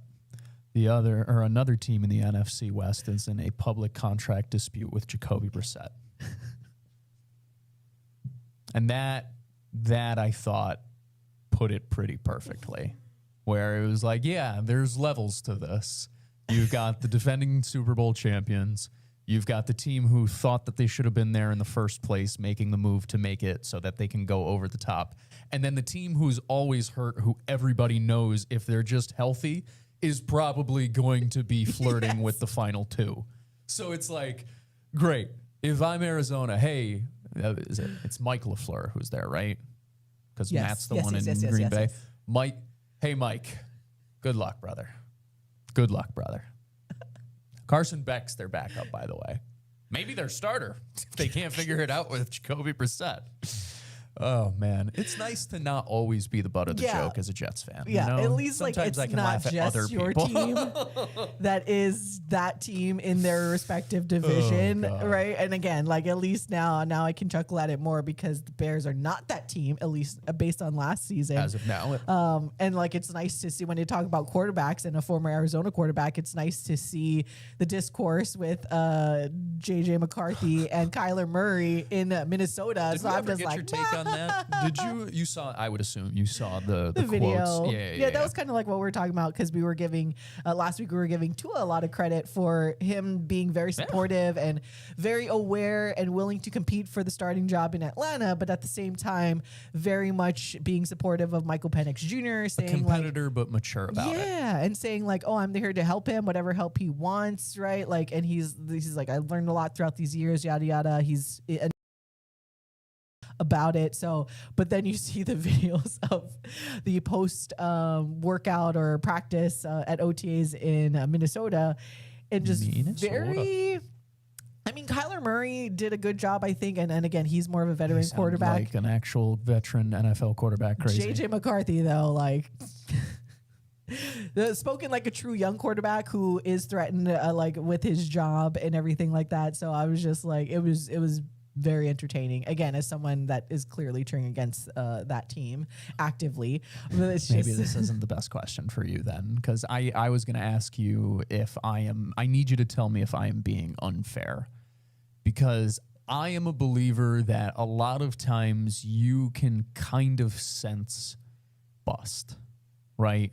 When a player is going to be a bust, and by that, I mean, obviously not living up to your billing of being a first-round pick. Yeah. That's, in my mind, that is what being a bust is. You cannot be a bust unless you are a first-round pick. You kind of get that feeling from him, right? Because there were the question marks when he was coming out of college with J.J. McCarthy. Not about anything necessarily character-wise, but the question marks about, like, I mean, was he the beneficiary Michigan roster where he didn't have to necessarily throw the ball a ton? Because I know he's a former 5-star recruit and he's got like the history of it. But I've never watched JJ McCarthy and thought, damn, that is a franchise QB. And then you get moments like this where it's like, is his maturity there? Because that was supposed to be the calling card, right? That was supposed to be the, like, this is a guy you can rally your locker room around, and guys are going to be able to, like, follow. They're following 9 and all this stuff.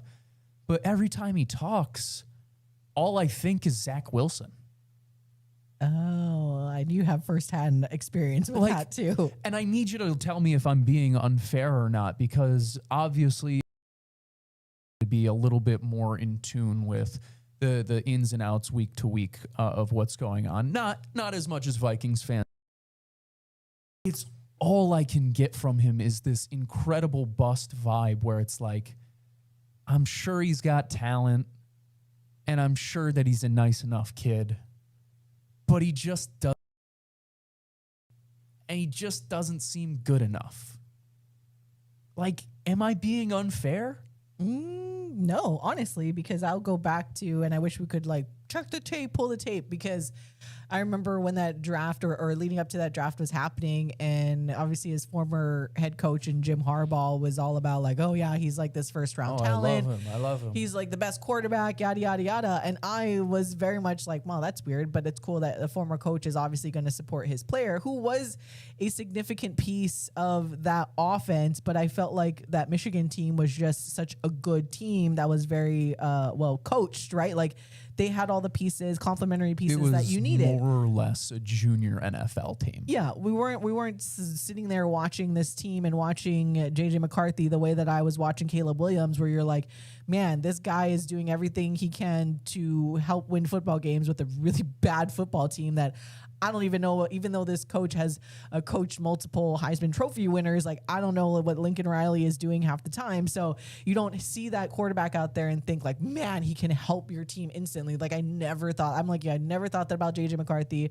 When Harbaugh came out to say that, I was like, oh, well, that's cool that he wants to just support his kid. And I like, that's nice. Like you want your coach to be like positive about you. But like when he was drafted, I did not inside as a Bears fan be like, dang it, no. You know, your similar sentiment when it came to what's his face with the Patriots, where you're just like, right. It wasn't the Drake May to the Patriots of like, damn it, I got to deal with this guy for the next decade. That was not one bit of me. Like I was actually like, if I can remember correctly when that happened, I was just like, well, that's cool. Like no part of me felt like, shoot, I can't believe they got this quarterback and this is going to be trouble for the Bears defense. And like, how are we going to deal with this? Blah, blah, blah, blah. Like never in my mind did that. I think that during that draft and even after this past season, now I know the Bears had an awful showing the first time around against him, which like that hurt my soul. Cause again, I just did not and still do not believe that he is that guy. So when he did and the Vikings did what they did to the Chicago Bears, the first game in the season, I'm like, but lo and behold, that was just a fluke, and the Bears finally woke up during the season last year, and and I still don't feel that way. So, yeah, like you're not bugging. I never felt that way about JJ McCarthy, that he was just like this quarterback that's going to help change around the Minnesota Vikings franchise, and I thought it was interesting why they even took the chance on him because. Yeah, but yeah, like as a Bears fan, I can go back to, again, when they drafted him, then I'm like, thanks. I just never sit here and I think, I'm like, man, he could be a top 12 quarterback. If everything goes right, he could be a top 12 quarterback in the league. Like I always sat here and I was just like, if everything goes right, he's probably like a top 20 QB. Mm-hmm. He's a game manager. He can get you across where it's like, is he discount Brock Purdy? Maybe. Oh, can kind of pilot your offense. Maybe. Like Brock Purdy obviously is better, but like that's what I mean when I say like clearance rack Brock Purdy. Mm-hmm. Is that like the ceiling for JJ McCarthy? Because like his arm doesn't impress me enough to the point where it's just like, damn. Because like, I mean, I think about it with like Jaron Keave-Politele, right? Where it's like, I watch it and the ball comes out of his hand differently. Mm-hmm. There are some quarterbacks that you watch and you're like, whew. But like, it's not fair to say this, but it's like, you know, Patrick Mahomes, Josh Allen, like these guys. Caleb Williams. But honestly, yeah, the Caleb Williams, it might be like a little erratic sometimes, but the ball comes out of his hand differently. You're just like, damn, I don't get that feeling with JJ McCarthy. Mm-hmm. And that's why that you see the Vikings go and they sign Kyler Murray in the offseason to try and push JJ, because they understand at the end of the day, I mean, NFL stands for not for long. And this past offseason, Kevin O'Connell, are you feeling super comfortable this year? Or are you kind of like, man, if it hits the fan, then all of a sudden, am I looking for a new job next year? Kevin O'Connell, who I think is a really good coach. Yes. Like, that's how bad J.J. McCarthy has been, is he might get a good coach fired. That's where I'm at with this. I don't know why I got on this. I don't know, man. I really, really don't believe in McCarthy. And I never really have. You know what? But thank you for another McCarthy in the NFC North, because again, I'm like, they're both working out how it played out, and that's why the Bears, except the Rams, have to be on the same side of the Bears. I was like, that's why the Bears are going to the Super Bowl, but they got to get through the Rams now. Dang it. It's fine. It's fine. It's fine. Let's do some baseball real quick because we did get a text message and we did say that we'll try to get to everything that is in our live chat and our text messages. This one came about 20 minutes ago, though. I'm not sure what we were talking about at the time, but texter saying, Don't matter. yeah, it's a MLB question. So texter saying Bryce Harper, who once told the commish to get the bleep out of the clubhouse, was quoted saying that a lockout would hurt baseball in general for owners and players.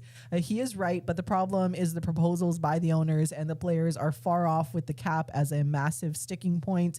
He also said that the Dodgers are actually helping baseball. I find that interesting, especially from a player on a rival team. Are the Dodgers good for MLB in general? So thank you again for your texting question as we switch over from football to Major League Baseball. This is something that you and I kind of touched on last week when there was the proposal for a salary cap. I think we're all in agreement more so on the salary floor aspect, but you can't have a floor unless you have a cap, and that's the cap is going to be the sticking point. And we kind of look at what we see in the college or college sports in general with NIL, where you're always going to have like it's going to affect the top players that have these massive contracts, obviously, for the salary cap, right? But if you go with the majority, like those that are essentially getting screwed by really bad owners on the below the proposed salary floor,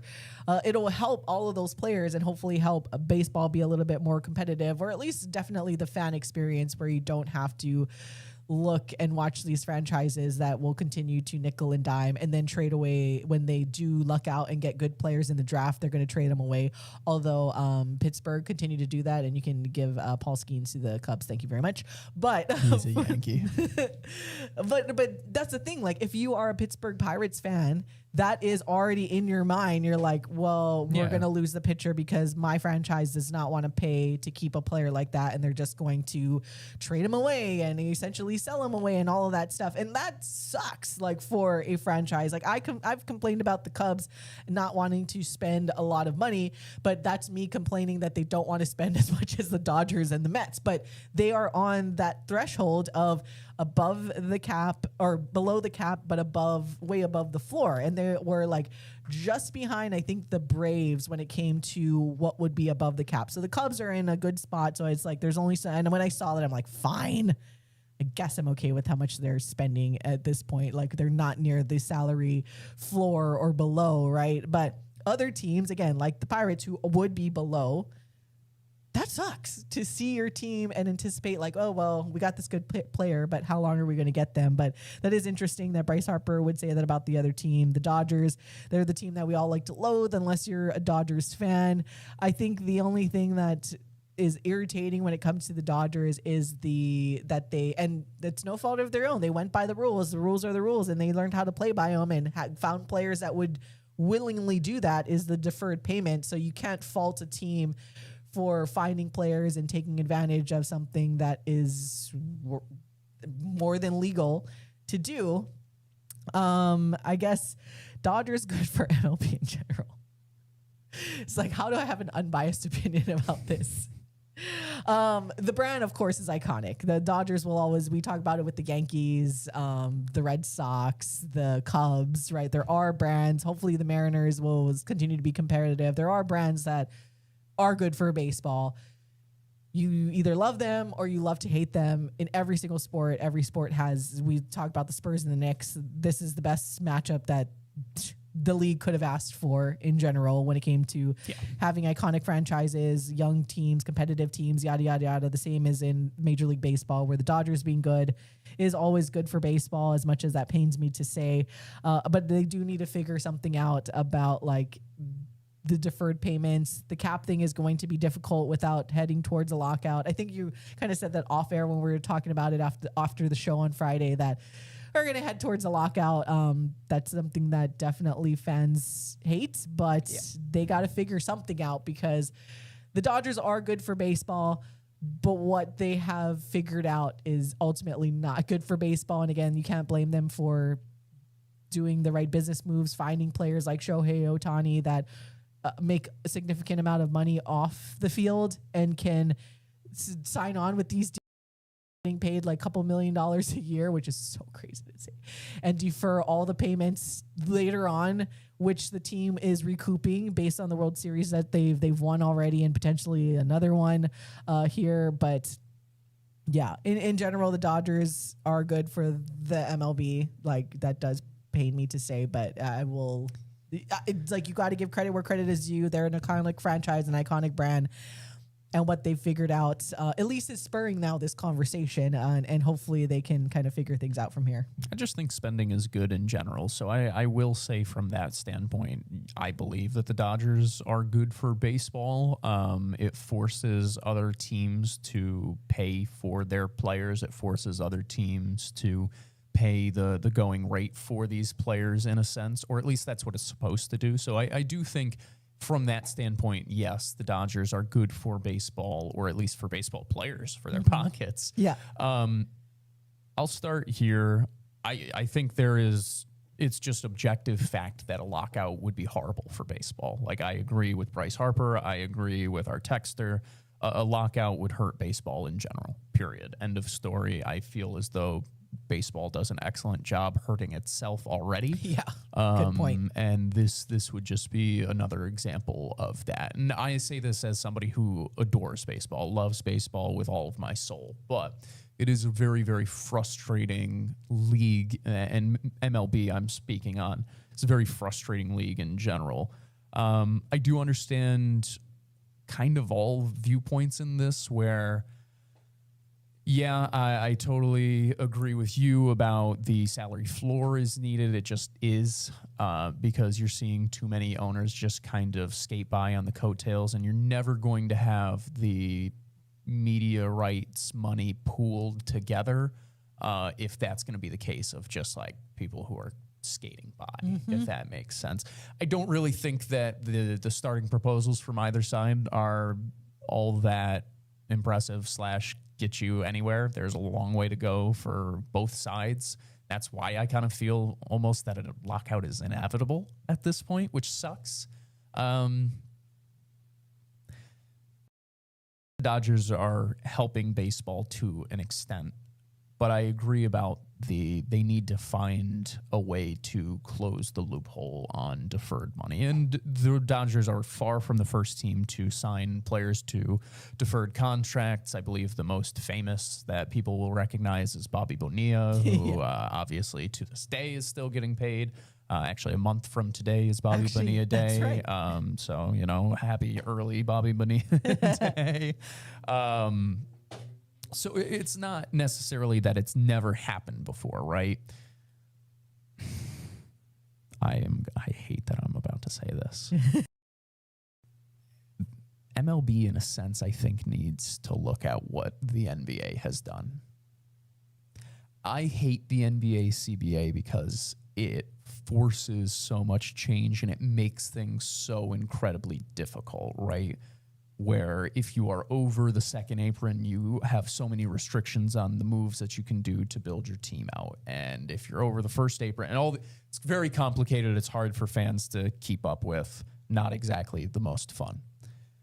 But what are we talking about with the NBA, Ku'ule? We're talking about our 8th different champion in 8 years. Yeah. This is parity that is, unseen to professional sports. Yeah. Like, they have done a phenomenal job forcing it so that it is much harder to build a dynasty. And I think that's what MLB is kind of trying to get at here, is they don't want the Dodgers to be able to just outspend everybody and win all these titles the same way that the Yankees did all those years ago and whatever, because people complain about that. It's not good for the sport. It's good when everybody feels like they have a chance going into the season. And that is why the salary floor, salary cap proposal is so popular amongst fans. And it is why I sit here and I'm like, the Dodgers are good for baseball, because it forces teams to try and spend, and people who are actual competitors to try and be competitive. That said, no, I hate the Dodgers. Dodgers are horrible for baseball. They should be sent to Mars. They should be forced to sell the team. Just all of that to say, that. Yeah. Well, Sorry, that reminded me of the Pablo Torre episode you made me watch. All of that to say. Oh God. All of that for this. You'll notice that I pitched it in a way that I did not. I cannot believe it. Not leave anything. Anyways, oh God, it was but so good. yeah, in agreement with you. Yeah, you have the parity, and the NBA and the MLB are similar in the sense that like they play a lot of games, right? Like so, you can build a dynasty. It is a lot.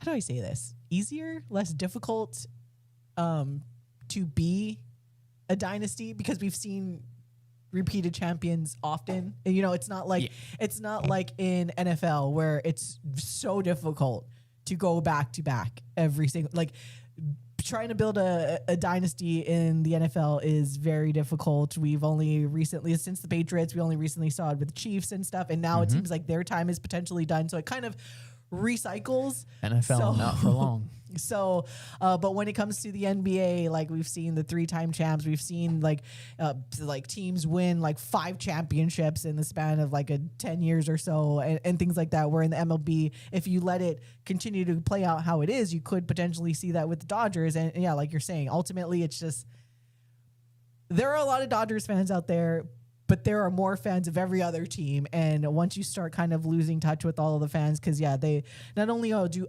other players on other teams feel that way going into seasons, like, man, like how much of a chance do we have? Imagine how the fans feel where they have no control whatsoever and they got to just think of like, all right, well, it's just going to be, especially if you're in that same division, like, here we go again. This is what's going to happen. Like you need, that parity for the sport and to continue to even like produce new fans, right? Like in other markets, like maybe you have smaller market teams that will, as a kid, go to a game of like the Twins or something and be like, hey, oh, that was a fun game. They win. You don't want to be a fan of a team that you see lose in person for the first time you go to a game. What's to say that the Royals couldn't pick up a ton of new fans with the fact that guess who owns part of them? Patrick Mahomes, Travis Kelce and Taylor Swift getting involved with the Guardians, right? It's like you have these opportunities to grow the game. That's more, and that's going back to what the original part of the text was about. The lockout would just hurt baseball, just straight up it would, where I think there are moments with baseball that you see such positive momentum, whether it's the World Baseball Classic, it's baseball being added back to the, it's like all these little different things that you're seeing like, oh, wow, okay, baseball. I mean, the minor leagues, we talked about it when it happened.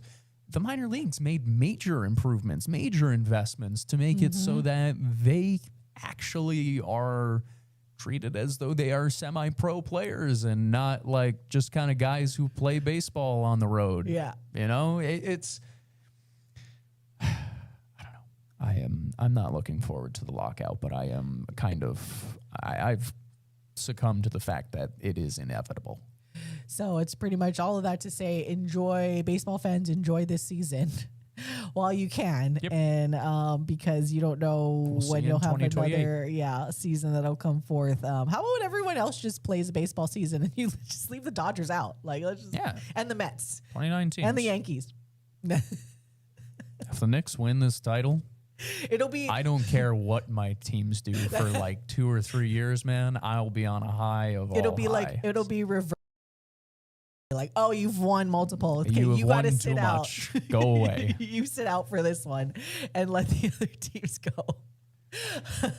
Everybody gets to do like an expansion draft except for one season where they pick from those teams' rosters. You get to pick one player from each of those teams. Congratulations, we are fixing baseball as we speak. Tune in.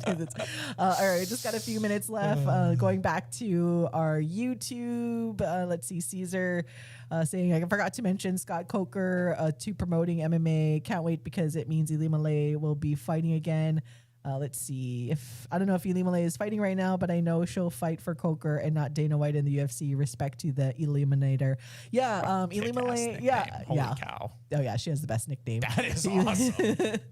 I saw that she did post on social media that she was in massive support, as you refer to here, that she is a huge supporter of Scott Coker and what was Bellator MMA. And Scott, I've met and worked with him briefly when Bellator came out here for Hawaii. Super nice guy, very much started a lot of his promotional career here in Hawaii. And yeah, in case you guys missed the news, he is starting a new venture. I didn't look it up recently on if that has been announced yet, that of his new venture in MMA. But Ilimale, when it first came out that he was going to announce something soon, she did mention that she would be in full support. I believe, I'm trying to remember if she had said that she may be done fighting though, but she said something on the lines of how she would be there to support Scott Coker in whatever way she could with the new promotional venture for MMA that he is going to enter. So so Ilimale very much actively a supporter of Scott Coker. Again, Caesar, I wouldn't get your hopes up that she will be back into fighting again, however, but that would be pretty cool if she did. So yeah, we'll wait and see what the news comes out for that, or if it dropped already. Let's see, another comment in here, Chris saying, yeah, how can we purchase the shirts? So now we know when we do our rebrand and we have our new logo and everything, we have to definitely have some shirts for everyone to get. The logo will look very different to what it is now, and it might be more, the idea is to have it more on par with what could look cool wearing it on a shirt, I guess is what I can say. A lot more than and no, I love our OG logo. She's cute, but at least it's it'll be more clothes stylistic friendly to have probably some incorporation of the Hawaiian Islands on it as well. So I'm glad to know that we already have a good handful of you that would want to have shirts when they become available. But right now, yes, the one that Paul is wearing and the ones that we still wear at some of the events that we've been covering are officially vintage, because we are obviously, as you guys know, not on AM 760 or 95.1 FM anymore. Although every once in a while our text line is KGU. But I have been good about it so far. Technically speaking, it is that. The text line it specifically. Is. Yeah. It technically has not changed. From that, it is that. But yeah, we're trying our best to not have. See, my issue is you're going to go on vacation at some point this summer, and which means I will get an opportunity to host the show, which will be a great time. Be really enjoyable. Michael and I'll chop it up. I'll probably get Zora on a few times. It'll be a grand old time. But it also means that I will have to break the habit in which I had created when I was hosting this show before, which was listening, you're listening on our call tag here while I am welcoming people back. So I'm looking forward to the amount of times that I mess that up, and I look forward to everybody making fun of me as I continue to mess it up. And you know what? I have the thick enough skin to be able to take that. Please make fun of me as much as you'd like. Text in and tell me how dumb I am, and then tell me what you want to talk about that day. As we are now in the months of summer. And like we said, and I think we did a good job. We pretty much did get through to every comment and text that we had. Everything. So it's like open text line, chat line, because we are in the summer. And yeah, unless we get a gift and we get breaking news like we did this morning with Taylor Swift. Just kidding. That's the only thing that happened today. With the Myles Garrett and Jared Verse trade, and then some between the Rams and the Browns. Where that won't be an everyday thing where we get the gift that keeps on giving here.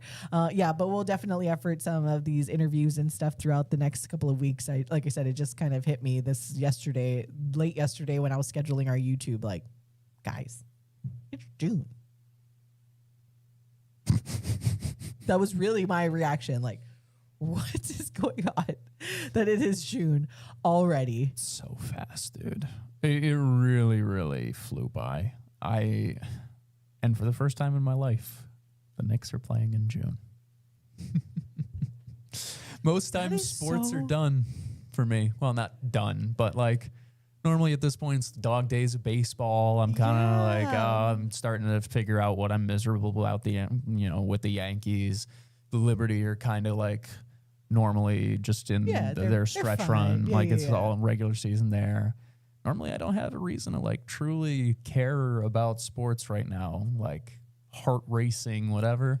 I can't even take the WNBA seriously. And by that, I mean that, wait for it. Because when you go through the slump that was the Las Vegas Aces last season and then they won the championship, I'm like, oh, okay, so I never have to freak out about the Aces ever. No, that's what I meant by like not take it seriously, because ultimately you don't have to take the regular season seriously. You're like, oh, as long as they just make it into the playoffs. Hey, yo. Hello, Aces. Yeah. Where have you been for the entire, which I thought was going to happen with the Magic, which it did not.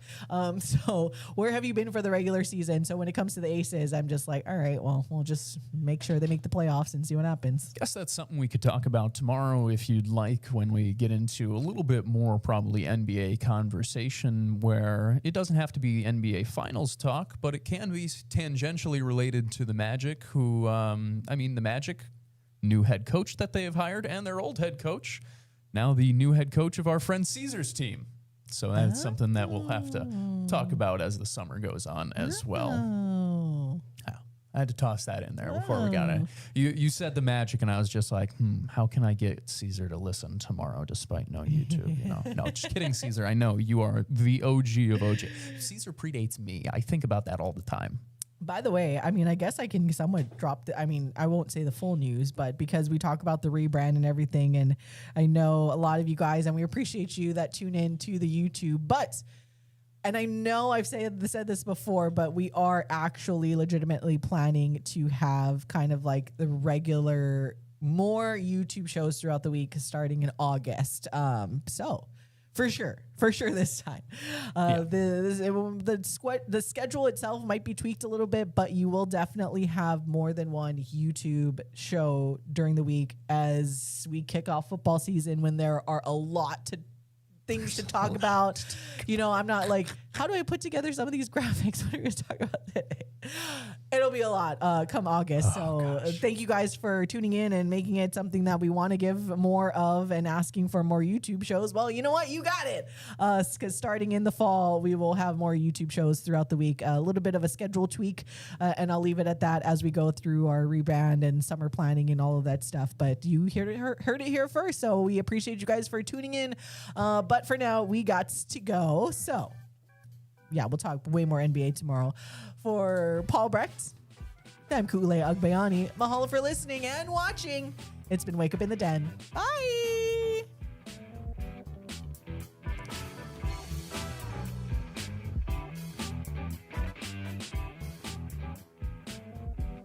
You're listening to the Hawaii Sports Radio Network, streaming 24/7 at hawaiisportsradio.com and on the new Hawaii Sports Radio app.